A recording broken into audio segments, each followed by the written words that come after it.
you believe on whether Boris Johnson talked about bodies piling high or not probably depends on where you were in the political spectrum and who you supported in the first place. But Boris Johnson has emphatically said he didn't say it, and really the only thing that could trump that is an audio tape.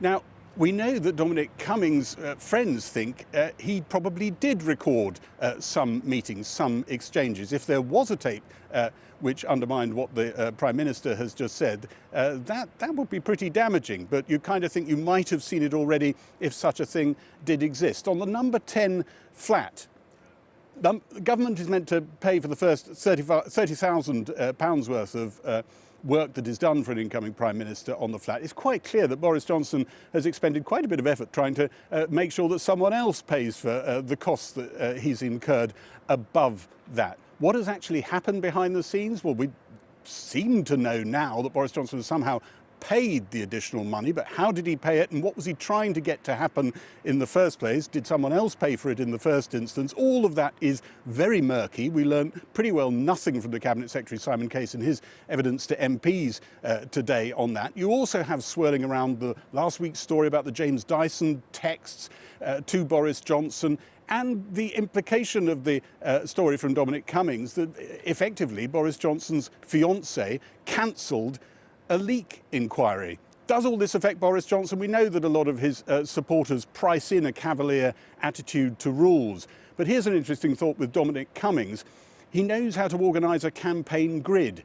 In the 2016 referendum, he held back some of the heaviest bombardment until later in the campaign. Have we only seen the beginning of this?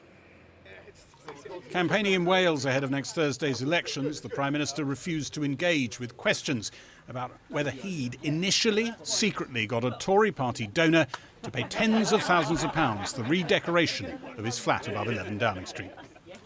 If there's anything to be said about that, any declaration to be made, that will of course be made in due course.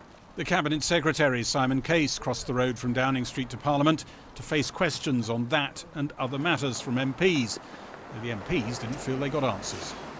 Are you aware yourself whether any private donations have been used to cover the cost of refurbishing the flat at Downing Street? So what I'm happy to tell you is that the Prime Minister's asked me to conduct a review. I asked you whether you were aware whether or not any private donations had been used to refurbish the flat.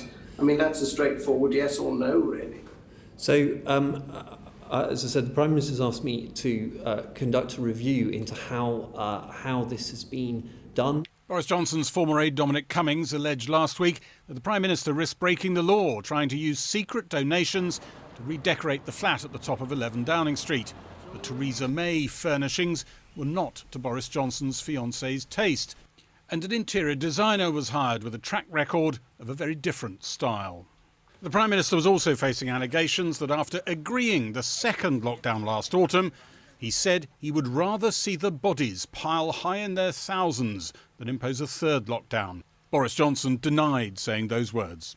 No, but again, I think the important thing I think people want us to get on and do as a government is to make sure that the lockdowns work. The Prime Minister made a decision in that meeting to trigger a second lockdown. He made a subsequent decision to trigger a third lockdown. This is a Prime Minister who was in hospital himself, in intensive care.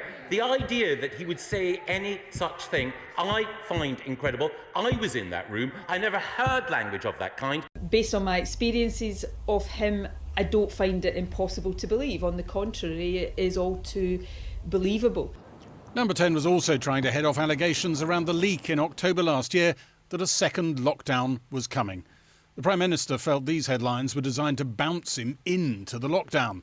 Dominic Cummings last week said Boris Johnson tried to shut down the inquiry into the leak because it was pointing to a friend of his fiancée. Could you tell the committee if essentially what Mr Cummings has said is true? What I can say is the investigation is ongoing. And this is a clear indication that the source or sources haven't been identified. Given the time that has now passed, I think it's probable that the team will not successfully identify the source or sources. Boris Johnson has told friends he thinks Dominic Cummings is intent on destroying him.